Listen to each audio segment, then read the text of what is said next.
A couple of people have sent me questions about pentatonic scales.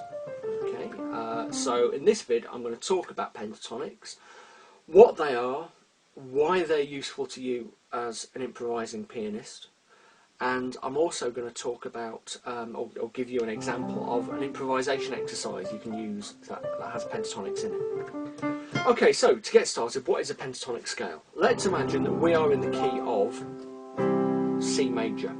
Now, if you have piano lessons, you will know the C major scale, because it's one of the first ones you learn.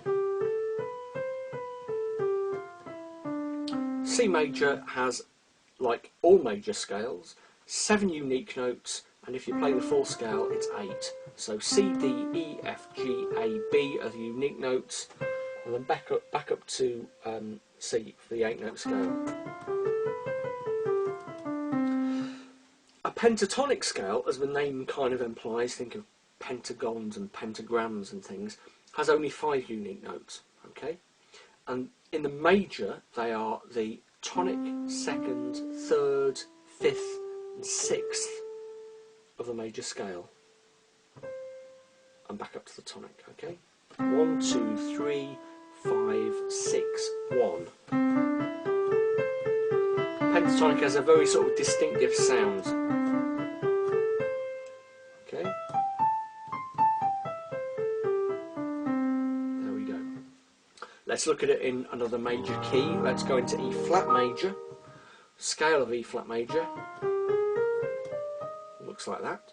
The pentatonic is tonic, 2nd, 3rd, 5th, 6th. Back up to the tonic. Okay, there we go. And in starting on any note in any major key, it's always 1, 2, 3, 5, 6, 1. 2, 3, 5, 6, 1. Okay, so you can work it out in any particular key that you want to. Minor pentatonic is slightly different. Let's imagine we're in A minor, and we base our pentatonic in A minor on the notes of the minor harmonic scale. If you've had piano lessons, you might have learned the melodic scale, which sharpens a 7th, but we're thinking of the minor harmonic scale. A minor pentatonic uses the tonic, 3rd, 4th, 5th, 7th.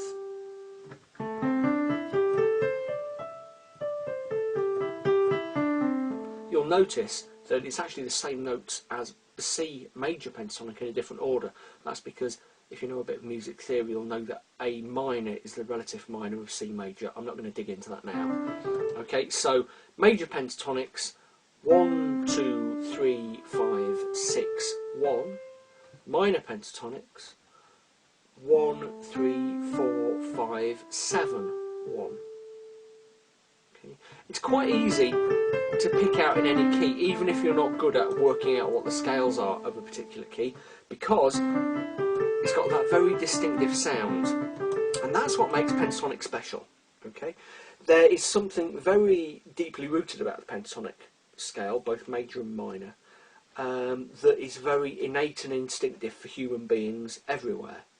If you think about sort of major and minor scales, the ones that our piano teachers teach us how to play, they are very much rooted and very much a product of the Western European musical tradition. Okay, so whether it's sort of C major or F melodic minor or whatever, those are very much part of Western music. Pentatonic scales, whether major or minor, are common to just about every musical culture on earth. So whether it's Javanese gamelan or Chinese music, pentatonics crop up absolutely everywhere. Okay, so why is that useful? That's useful because pentatonics are so innate and so distinctive for their particular key that when you are improvising, starting to improvise on a pentatonic scale is always safe ground, if you like. So let's imagine you're improvising in F.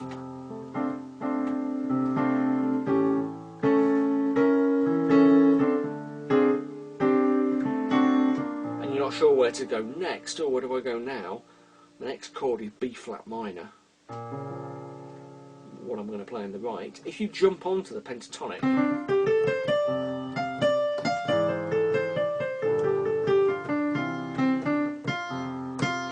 always going to work, okay, every time. That's because the pentatonic is so closely linked to that key, to that tonic note, so absolutely close to it, that in your listener's mind it will sound natural, okay, it will sound like it works.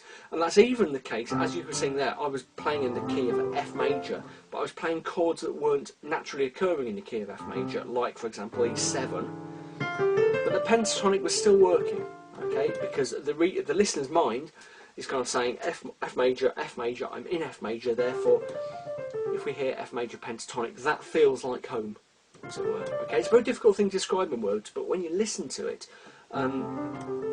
it all suddenly makes sense. Okay.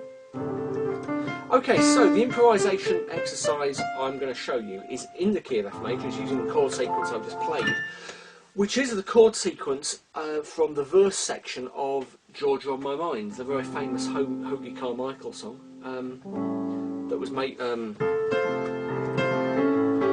famous by Ray Charles. I'll take you through the chord sequence in a second, and we're going to improvise on it using the F major pentatonic in the right. Okay, so that is 1, 2, 3, 5, 6, 1, F, G, A, C, D, F. If you're not familiar with the basics of how to work up a single note improvisation, check my videos on starting to play with blues piano, because that takes you through the whole method for starting to do it. Basically, if you're not confident, start with just one note of the pentatonic scale, ideally the tonic, then use 2, then use 3, then use 4, 5 and so on. I've made this point repeatedly, one of the easiest ways to start improvising is to use a limited number of notes. So you don't have to worry about what you're doing. You've only got sort of 5 notes to choose from. You know, you might go across the octaves, but there's a limited number of notes, and this makes the pentatonic ideal for improvisation practice, because it always sounds great and you don't have many notes to worry about. Okay, so let me teach you the chord sequence we're going to play our right hand improvisations over.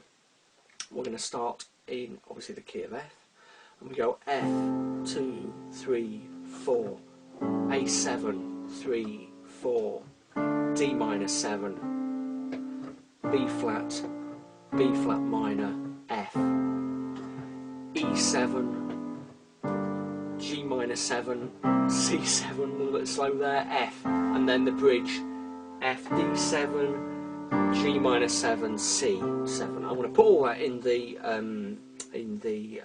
subtitles, so don't worry if you didn't pick up on that. If you're not familiar with the chords, check my earlier videos, all chords explained back there. Okay, so that's our chord sequence. Give it to you one more time. F, A7, D minor 7, B flat minor, or we can go to B flat minor 7, it's academic, F, E7, G minor 7, C7, F, D7, G minor 7, and back to C, and you can loop back to the start. I'm not going to go through all the way through Georgia on My Mind. If you want to learn the middle section, you know, the chords are online, go and dig them out. Okay?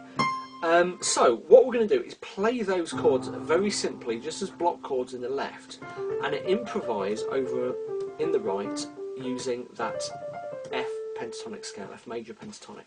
Okay, so you might end up with something a bit like this.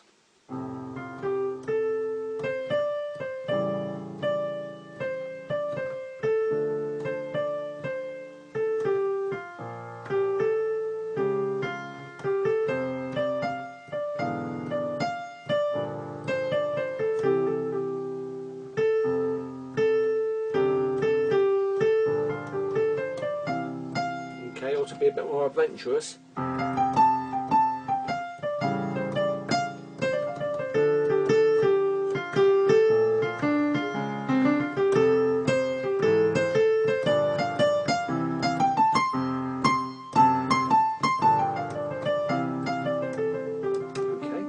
As I said, if you're not confident with improvisation, just start with a couple of notes.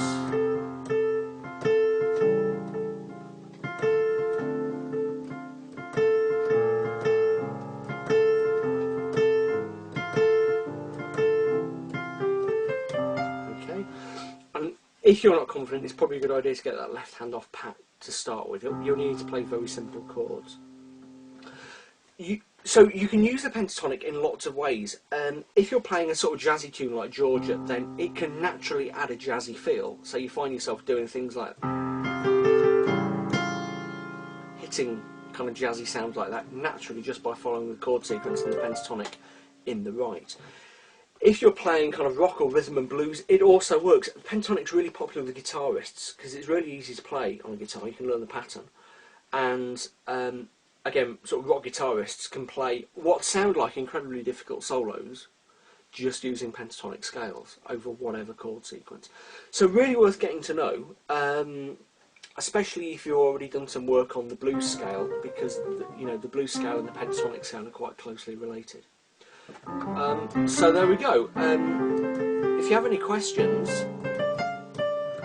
stick them in the comment thread, drop me an email, or the usual. I'm always really happy to sort of respond to questions and answer your questions. If you have ideas for videos, give me a shout. I'm always happy to hear about those, because I want to kind of do what people, what viewers of these videos want me to do. With the exception of sort of teaching people how to play tunes by pat, because that's boring. I want to teach you improvisation and cool stuff like that. Okay, there we go. I hope that was useful. I'll see you in the next video.